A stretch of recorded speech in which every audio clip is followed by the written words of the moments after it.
Hi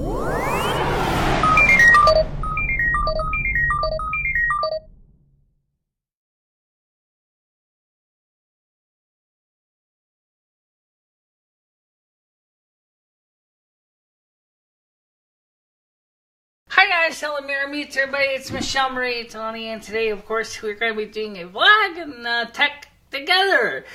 This is the vlog part, and that will be a featured part of the tech. Today's video is on the eye of the viewer, which is the camera, and for this demonstration I'm using my iPhone 4S in handheld mode. Which is the way I usually do things when I don't want to light up the fancy gear. And this is also being recorded on the studio camera so they can see how we hold the phone. And that's what we're doing. So this basically is a short little vlog. Just to let you know, I'm really impressed with the fact is that our videos have been doing very good lately. We are 199 subscribers. We're one short of the golden 200. We want to get that 200th person. And then after that, our next milestone is 250. Don't really have a date set, but given the rate the videos are starting to really take off, I think we probably could easily hit 250 by December. Alright, so that's about it. Thanks for watching. See you later. Bye-bye. Hi guys, today we're going to talk about the eye of the consumer. That is the video camera that you use to input video so that they can see it on YouTube. Now we have several cameras that we use in the studio. The most commonly a lot of people start out with today in modern day age is the cell phone, which you just saw me do a piece of a vlog with this. But I'm going to be honest with you that the cell phones have improved a lot. They have really, really improved a lot. Both the front-facing camera and the rear-facing cameras have improved immensely. Now, recently we have it on widescreen. We'll change the lens out so that you can see more of me and more of the things I'm showing you. Now, by the way, I did work on the sound on this microphone in the studio, and I turned it up a lot louder. So what I also want to show you something really, really useful, because we talked about microphones, and we talk about phones. And you probably ask yourself is, if you have, how can you use this phone as a more of a complete portable camera system for work, and including ability to add external sound. So I want to show you that, and we're going to talk about the technology. This here is a homemade jig. This consists of a security camera tripod mount, and is screwed to a DVD disc pack. You know, we can find spindles discs on, with sheetrock screws, and inside we have it filled with plaster to make it heavy, so otherwise it won't tip over in the wind or anything like that. And then we have this multi-adjustable part here, so we can use. This is available on the internet. You can buy these relatively cheap. It's just relatively inexpensive, cheap Chinese crap. It's not really worth much, but it certainly is a useful tool to have. Let's see if I can get this off here. It can mount on any standard tripod mount, and this used to be adjustable, but unfortunately it kind of got damaged. And since it was a preset pretty much from my iPhone, so my iPhone is set for the show. So this goes together like this. Okay. Now, the reason I don't have the lead microphone out right now is because I'm going to show you something really neat with it. So, okay, let's say, for example, now the phone, let's slide in like that. Okay, so now basically you can mount this on a tripod. I usually use it like this, because that way the controls are on the top, so you can touch it with your fingers and not cover the view field. You can also use it like this. It doesn't matter, but it does matter if you're going to use the external microphone, because It plugs in right here into the hole, and guess what? You just cover the hole. So you won't be able to use the microphone that way. So you gotta make sure to have the microphone accessible. So this is the way I usually use it, okay? And you can set this on the table like this, and you can adjust it. So you see me use this outside many times. So this is not really new to you, okay? Now, we mentioned microphones yesterday, and I want to talk about something that is a very common problem. Some people said that they like to use things called GoPros. I don't know anything about GoPros other than the fact that they're very small cameras. At least a lot of them, action cams are very small. This is certainly no GoPro, okay? But this is a very common solution. This bracket, by the way, fits most cell phones. This homemade stand, I think, costed me, because I had some of the scraps laying around the house, I think it cost me about $10 to make it, like $5 for this bracket. And I had the sheetrock screws and the plaster pairs, and I have mounted a DVD that ended up being a coaster. Becoming a coaster is actually screwed into this, so that it provides a little more length and strength for the mount. It's pretty good. It's a pretty nice tool, and of course, because this is using the stand. But one thing about, since we're talking about cameras, let's talk about the one thing about cell phone cameras in general is that these things are, I'm sorry to say, many of them don't have much good stabilization. Some do, some don't. iPhone 4S isn't so great, but you can make order or make your own gimbal or Steadicam. I can see like I'm using my fingers. I just created a Steadicam. Okay, now if I was to walk around like this, just using my fingers, I got the nice Steadicam because of the weight here. I just realized that. Hey, it's better than I was thinking. You get used to that in production. Okay, so how would you take the sound of this microphone or this microphone and input it into the iPhone 4S?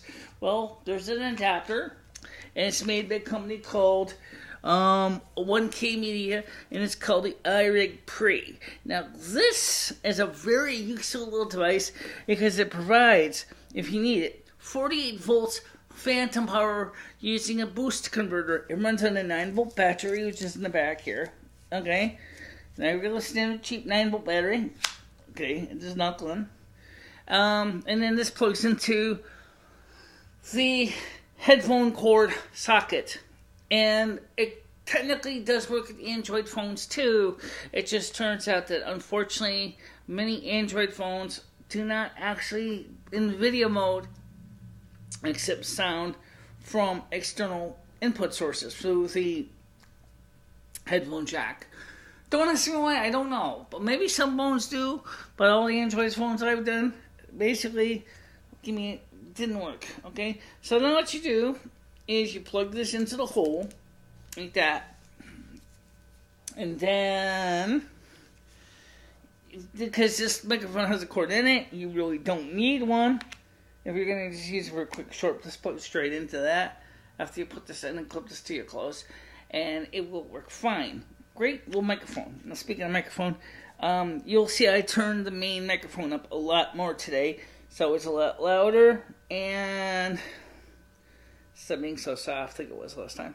I'm going to use this microphone right now because it does work really nice. A lot of you liked the sound of this. Me, I think it's okay. Not overall impressed by it. I don't hate it by any stretch of imagination. There we go. Okay, now I just plugged into that. Now what I like, oops, I got my cord twisted. I suck. Alright, flip this around, and you can also tell it's light now because you can hear it rustling as I detangle the cord. Okay, there we go. This microphone, as I said, is great for on-screen talent. Your talent you can hear the talent really clear. You saw the frequency curve, so. But right now we're talking about video. So, what's the advantages of using a cell phone versus most digital single lens reflex cameras or camcorder? number one, most of these, with your cell phone provider, will let you upload straight from phone to video.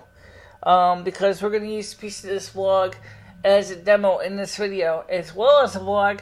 We're going to kind of combine the two together. So I'm going to be doing all the uploading from here instead of going through to YouTube, so that I can upload both simultaneously.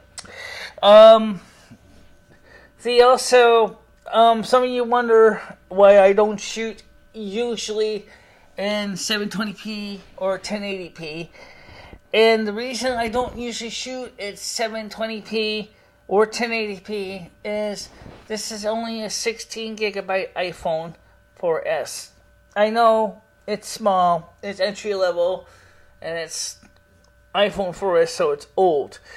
But it's got a case on it. You can see the case. It's gives me an extended runtime battery in the back here, which is a fantastic. People ask me about this case. That's another thing too when using a cell phone is the case also provides a little more control and a better grip. And I don't know who makes this case, so I can't say anything about the case manufacturer.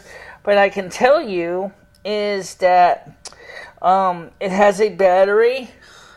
It's a 2,000 milliamp hour or 2 amp hour battery in here, and it has a hole obviously for the rear facing camera and the front facing camera, and it's a really nice case. I like this case a lot.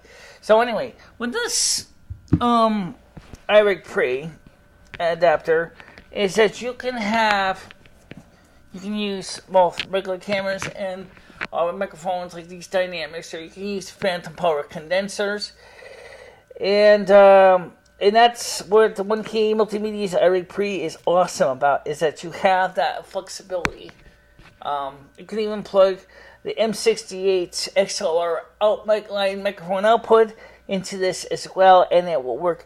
It also appears, it doesn't say about this in the instruction book, but if you have a line level XLR input and you leave this thing in the off position, it appears it will pass the sound through without a problem. But I don't have any confirmation if that's necessarily true, but I have done some testing on it when I forgot to turn this thing on, and I found out if I scream loud enough in the microphone, you can just about hear me. So it does seem to have some ability to work with the switch off. Now, I'm going to have to do some videos with the other microphones, so I'm not going to unplug. I'm going to use this same microphone here as we walk around the studio. So let me stand up and remind you how to hook this on your clothes, because it's important, okay? Number one, this thing is extremely heavy. I already said that to you. So when you're walking around with this thing, you don't want to drop this sucker on the floor, because it'll take the cord and it will destroy it. So there we go. Now it's attached. So let's get this done. So here I'm going to do is we're going to try to do something that Buzz and Bill talked about, which is separate sound versus camera sound. In this case, I'm going to talk about the camera that we're using for this video.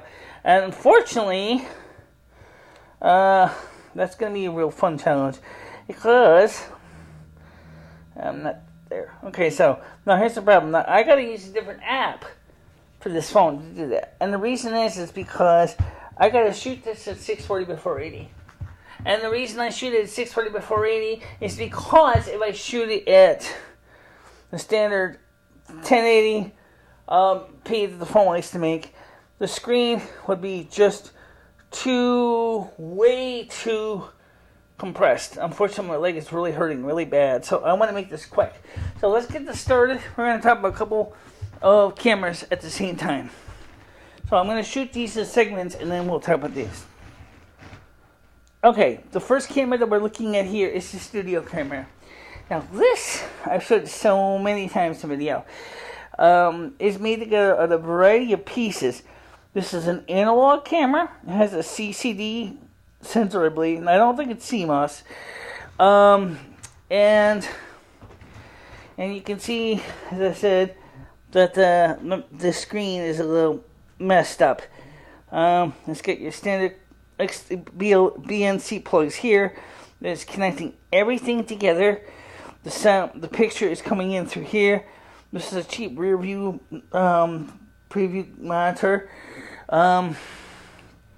There's a signal scope and power go to and from the viewfinder. Go through these RG6 coaxial cables, and they go into the room in here, which is right in here. Is of course where all the business end goes to.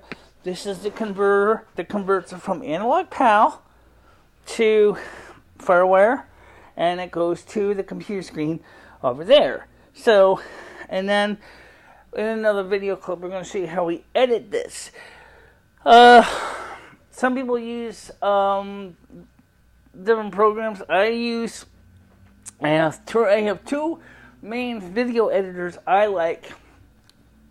I like to use iMovie 6, and I like to use, besides iMovie 6, I use the other software too. So I use iMovie 6 and I use Final Cut Express. This microphone here, or this camera here.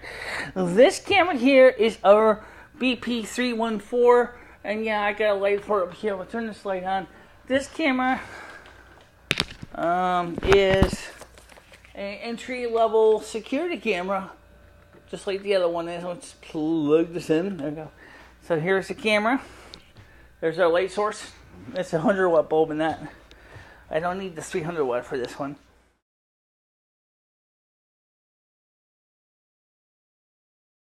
Okay, hi guys, this is MicheleMarieDalene. This is a sample of using the BP314 camera we use for our vlogs for a tech demo, as we will go through and try all of these cameras and see how they all work. This sound, of course, goes straight from to the mixer bus in our network, so it probably will not need any kind of processing. The camera is mounted on the wall, and that's what it is. This camera that we use as our main camera has a few features that I like immensely. The first one is the ability to use a variety of lenses. I've showed these before, but I mean, this is a whole new video, all new material, so let's go through it again. This is our standard lens. And this here comes from a movie camera. It's a 16mm lens. And it's a 17mm. By the time it was created, everything was measured in inches. This is a 0.7 inch. This is about 17mm focal length. It goes all the way from, let's see, focus on this, our stops all the way up to f2.8. Really? It does. 2.7, 2.8. Wait. It clicks and 2.7, 2.8. And goes all the way down to f22. You're never going to really use it at f22. At least not with this camera. This camera sensor is not that sensitive under tungsten lighting. We'll talk about lighting in another video. Now, sometimes when you're in a room that's big enough, room is not. But if you want to use a lens that allows you to really crop it really close, this is a lens for you. This is a Sony TV zoom lens. It's a C-mount lens, and so is this one. What that means is, instead of a CS mount that this camera normally uses, is you need these spacer rings, and this brings it out 5mm. So what this does is it lets you use standard cinema C-mount lenses. Okay, there are other sizes. This is a beautiful lens. It's really, really smooth. Right now I'm not using it. I did show it in a few places. The biggest problem with this lens is it's so heavy. It's just, it makes everything go right down like that because it's so heavy. And So for some people, this lens is just a monster. So if you need a zoom, it's different than a CCTV varifocal in the sense that it's a much better quality lens than this cheap varifocal that I'm using right now, which is a CCTV grade varifocal. I'm using it because the fact of the matter is it's cheap. Was what I could afford. I had to really save my nickels to get this. This is like a $300, $400 lens. A very nice lens. Really should have a lens cap on it, but it doesn't.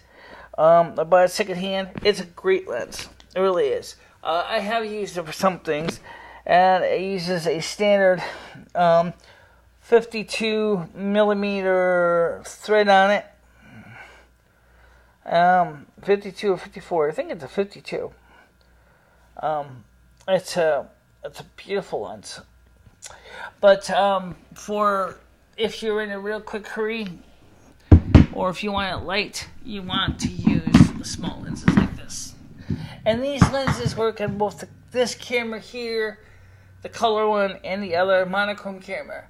The monochrome camera we have already preset for the application that we're going to be using it for. So it's not really going to need to be adjusted much. The lens on that camera is a 6 millimeter fixed focal length, fixed aperture, but it has variable focus. So you can adjust the focus a little bit if you need to. It's a great little lens for that. Okay, so you see basically the way we all do all this hardware. So now maybe you're asking a question. What's the best way for an individual to get started? I mean, come on. My studio is a little different than most people who are going to go through all this work.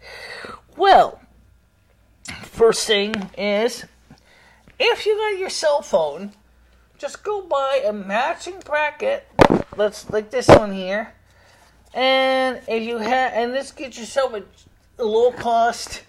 Notice I didn't say the word cheap. Get yourself a low cost, either secondhand or new little tripod. A standard 35mm camera tripod for a single lens reflex from the 80s and 90s will be fine, but just be aware that some of the rubber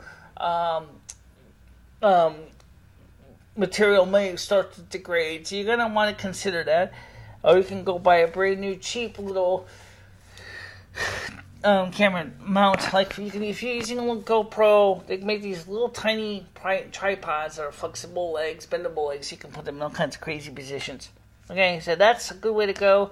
And unfortunately, depending on the model camera, your microphone is either going to be awesome to crap.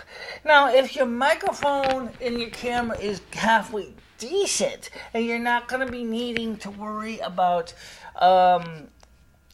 wanting to get too particular with the sound, then you're not going to need this. If you are a real